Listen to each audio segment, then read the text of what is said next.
जय श्री राधे दोस्तों, एक बार फिर से स्वागत है आप सभी का हमारे YouTube चैनल भक्ति ज्ञान सारांश पर। दोस्तों, आज फिर हम एक नई वीडियो और नई जानकारी लेकर आपके साथ जुड़े हैं। दोस्तों, आज का प्रसंग बहुत ही ज्ञानवर्धक है।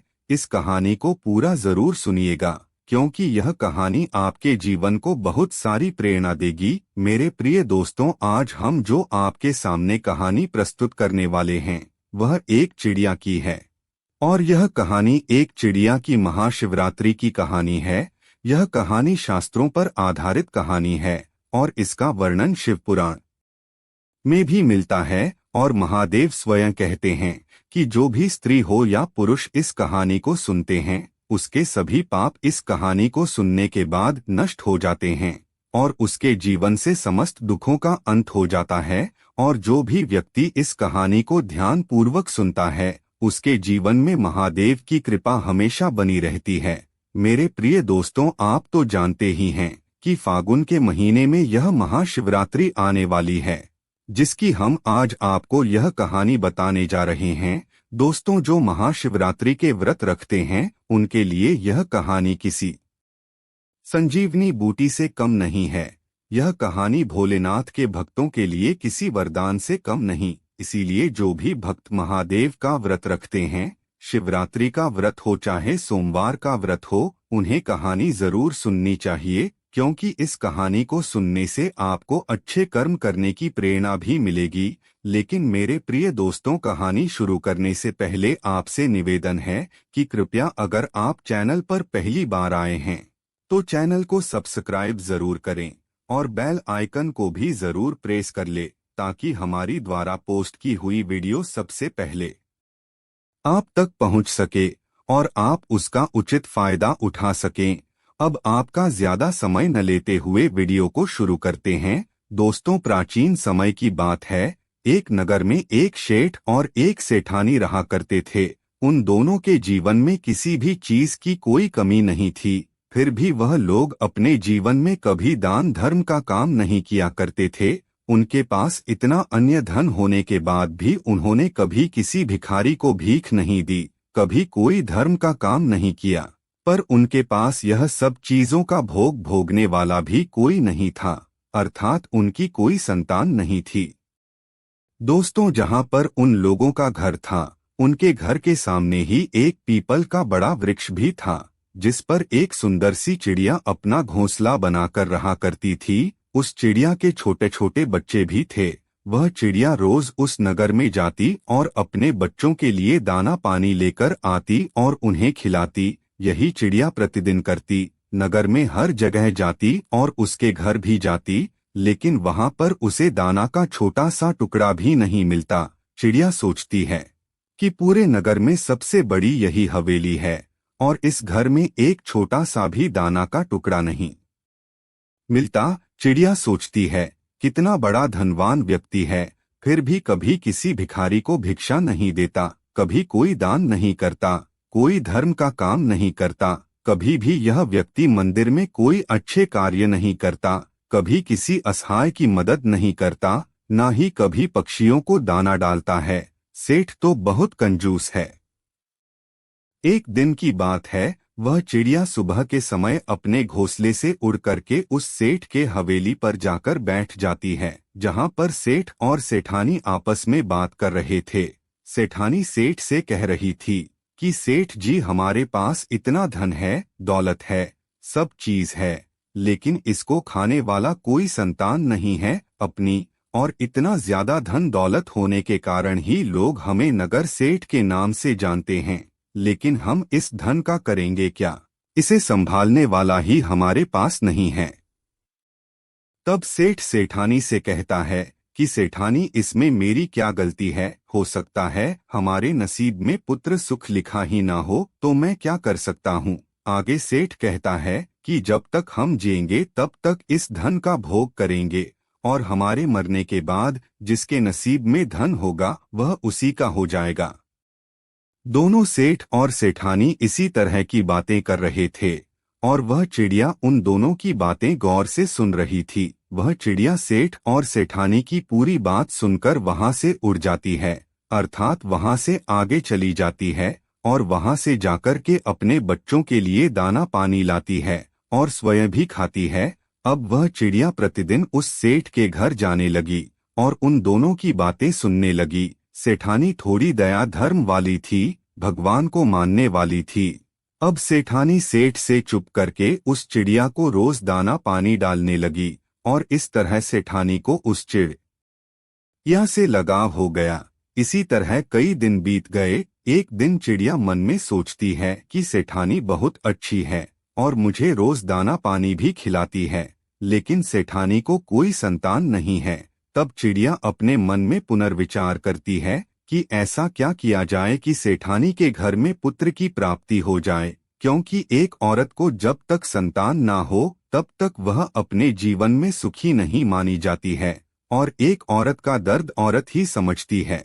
औरत का जीवन तभी सफल होता है जब वह मां बन जाती है। यही सोचकर चिड़िया अपने मन ही मन में बहुत दुखी हो जाती है और चिड़िया सोचने लगती है कि सेठानी इतनी अच्छी है, इतने अच्छे स्वभाव की है, लेकिन इसके पुत्र नहीं है। ऐसा क्या करूं कि घर में पुत्र हो जाए। यही चिड़िया सोचने लगती है और कहती है कि क्यों ना मैं इस सेठानी की अर्जी भगवान भोलेनाथ अर्थात देवों के देव महादेव के पास लगाऊं। और यही सोच करके वह चिड़िया एक दिन चिड़ा से कहती है कि हे पिया, मैं कुछ दिनों के लिए घर से बाहर जा रही हूँ, आप बच्चों को समय से दाना पानी दे दिया करना और उनका अच्छे से ख्याल रखना।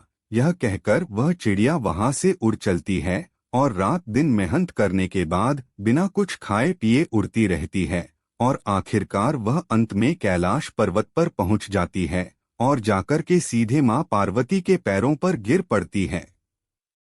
चिड़िया को बेहोश हालत में देखकर माता पार्वती उस चिड़िया को अपने हाथों से उठाती हैं और कहती है कि चिड़िया तुम कहाँ से आ रही हो। तब चिड़िया माता पार्वती से कहती है, हे माता, मैं बहुत दूर से आई हूँ और मैं बहुत परेशान भी हूँ, और मैं जिस लिए परेशान हूँ वह मेरा दुख नहीं किसी दूसरे का दुख है। तब माता पार्वती उस चिड़िया से कहती हैं, हे पुत्री, तुम मुझे साफ साफ बताओ कि बात क्या है। तब चिड़िया माता पार्वती से कहती है, हे माता, मैं जहाँ पर रहती हूँ वहाँ पर एक सेठ और सेठानी रहते हैं। सेठानी बहुत अच्छी हैं, लेकिन उनके कोई पुत्र नहीं है, उन्हें एक पुत्र दे दीजिए। इतनी बात चिड़िया माता पार्वती से कहती है और फिर से बेहोश हो जाती है। माता पार्वती फिर से उस चिड़िया को होश में लाती हैं और उसे दाना पानी खिलाती है और कहती हैं, ए पुत्री, तुम चिंता मत करो, अभी कुछ समय में महादेव साधना से उठेंगे तो उनसे बात करेंगे। कुछ समय पश्चात महादेव अपने साधना से उठते हैं। तब माता पार्वती उस चिड़िया को लेकर के महादेव के पास जाती हैं और उस चिड़िया की सारी बातों को बताती हैं। तब महादेव ध्यान करके देखते हैं और माता पार्वती से कहते हैं कि उन सेठ और सेठानी के भाग्य में कोई संतान नहीं है। तब माता पार्वती कहती हैं कि हे महादेव, उनके भाग्य में संतान नहीं है तो आप उन्हें संतान दीजिए। तब महादेव कहते हैं कि हे देवी पार्वती, जब उनके भाग्य में संतान है ही नहीं तो मैं उन्हें संतान कैसे दे सकता हूँ, इसीलिए आप जिद मत करो। तब माता पार्वती कहती हैं कि हे महादेव, यह चिड़िया बहुत दूर से आई है और हम इसे खाली हाथ कैसे भेज सकते हैं। तब महादेव माता पार्वती से कहते हैं कि हे पार्वती, तुम हर बार ऐसे ही जिद करती हो और मुझे तुम्हारी जिद पूरी करनी पड़ती है, इसीलिए इस चिड़िया से कह दो कि मैं सेठ और सेठानी को एक पुत्र दूंगा, लेकिन वह लोग नास्तिक हैं। उन लोगों को दान धर्म पूजा पाठ शास्त्रों का अध्ययन वेदों का अध्ययन करना होगा और उन्हें जरूरतमंद लोगों की मदद भी करनी होगी। हर तरह से दान धर्म करना होगा। नास्तिक से उन्हें आस्तिक बनना पड़ेगा, भगवान पर श्रद्धा रखनी पड़ेगी, उन लोगों को मंदिर भी जाना पड़ेगा, भिखारियों को भीख भी देनी पड़ेगी, दान धर्म भी करना पड़ेगा, तभी मैं उन लोगों को संतान दूंगा। तब चिड़िया महादेव से कहती है, हे प्रभु, मैं पूरी कोशिश करूंगी कि वह दोनों दान धर्म भी करें, पूजा पाठ भी करें और मंदिर भी जाएं। चिड़िया के इतना कहते ही महादेव तथास्तु कह देते हैं। तब वह चिड़िया वहां से महादेव माता पार्वती को प्रणाम करके प्रस्थान कर जाती है और फिर से रात दिन उड़ान भरने के बाद बिना कुछ खाए पिए अपने घोंसले में आ जाती है और वहां आराम करती है। फिर उसके 9 महीने बाद सेठानी को एक सुंदर पुत्र की प्राप्ति होती है। तब वह चिड़िया अपने मन ही मन बहुत प्रसन्न होती है कि ये इस पूरे नगर का सबसे बड़ा सेठ है, अपने बच्चे को अच्छी अच्छी चीजें लाकर देगा और जो थोड़े बहुत उस बच्चे के खाने से टुकड़े गिरेंगे तो मुझे भी मिल जाएंगे। मेरी मेहनत सफल हो गई। धीरे धीरे उसका लड़का बड़ा होने लगता है। अब सेठ और सेठानी की आदत देखकर चिड़िया बहुत चिंतित रहने लगी, क्योंकि एक शिवरात्रि बीत गई, 2 शिवरात्रि बीत गई, 3 शिवरात्रि बीत गई, अब चौथी शिवरात्रि भी बीत गई और सेठ का बेटा 5 वर्ष का होने वाला था। लेकिन सेठ और सेठानी अभी भी दान पुण्य का काम नहीं किया करते थे, किसी भिखारी को भिक्षा नहीं दिया करते थे, मंदिरों पर नहीं जाया करते थे। अब चिड़िया बहुत चिंतित रहती थी, क्योंकि वह जानती थी कि अगर यह लोग दान धर्म का काम नहीं करेंगे तो इनका पुत्र अल्पायु हो जाएगा और कुछ ही वर्षों में मर भी जाएगा। और यही सोच सोच कर चिड़िया बहुत दुखी रहती, बहुत परेशान रहती कि मैं सेठ सेठानी को कहूँ भी तो कैसे कहूँ, क्योंकि मेरी भाषा को तो यह लोग समझते नहीं हैं, मेरे इशारे को भी यह लोग समझ नहीं पाएंगे। अब मैं करूँ तो क्या करूँ, यही सोचकर चिड़िया बहुत दुखी हो जाती है। अब चिड़िया के बच्चे भी कुछ बड़े बड़े हो गए थे, तो चिड़िया अपने बच्चों से कहती है कि बच्चों तुम लोग अपना ख्याल रखना, मैं कहीं बाहर जा रही हूँ और जल्द ही कुछ दिनों में वापस आ जाऊंगी। चिड़िया फिर से अपने घोंसले से उड़ान भरती है और कैलाश पर्वत पर पहुँच जाती है और फिर से चिड़िया कैलाश में जाकर माता पार्वती के पैरों पर गिर जाती है। माता पार्वती चिड़िया को अपने हाथों में उठाकर कहती हैं कि है पुत्री, अब क्या बात हुई, अब तुम्हें क्या परेशानी है, तुमने तो जैसा कहा था हमने वैसा कर दिया, सेठ और सेठानी को पुत्र मिल गया है, अब दोबारा तुम यहाँ क्यों आई हो। तब चिड़िया माता पार्वती से कहती है कि हे माता, आपने सेठ और सेठानी को पुत्र तो दे दिया, लेकिन मैं उन्हें अच्छे रास्ते पर ना ला सकी। हे मैया, मैं सेठ और सेठानी को धर्म के मार्ग पर ना ला सकी। दोनों पति पत्नी अभी भी वैसे के वैसे ही हैं। वह लोग ना तो कभी मंदिर जाते हैं, ना कभी किसी को दान धर्म करते हैं और ना ही कोई अच्छा कार्य करते हैं और ना ही किसी भगवान का ध्यान करते हैं। हे मैया, जैसे वह दोनों पहले थे वैसे के वैसे ही हैं, वह लोग बिल्कुल भी नहीं सुधरे। तब महादेव कहते हैं चिड़िया, अगर वह लोग सही रास्ते पर नहीं आएंगे तो उनका पुत्र अल्पायु हो जाएगा। महादेव की यह बात सुनकर चिड़िया अपने सर को माता पार्वती के पैरों पर जोर जोर से पटकने लगती है और कहती है, हे माता, ऐसा नहीं होना चाहिए, उनका पुत्र दीर्घायु होना चाहिए, ना कि अल्पायु। चिड़िया जानती थी कि अगर माता पार्वती प्रसन्न हो गई तो वह महादेव को अवश्य मना लेंगी, इसीलिए वह चिड़िया माता पार्वती के चरणों में अपने सर को पटकती रही। तब माता पार्वती पुनः उस चिड़िया को अपने हाथ में उठाती हैं और कहती हैं कि हे पुत्री, तुम शांत हो जाओ। तब चिड़िया कहती है कि है माता, मैंने पूरी कोशिश की थी उन दोनों को समझाने की, लेकिन वह लोग ना तो मेरी भाषा समझते हैं और ना ही मेरा इशारा समझते हैं। अब मैं करूं तो क्या करूं।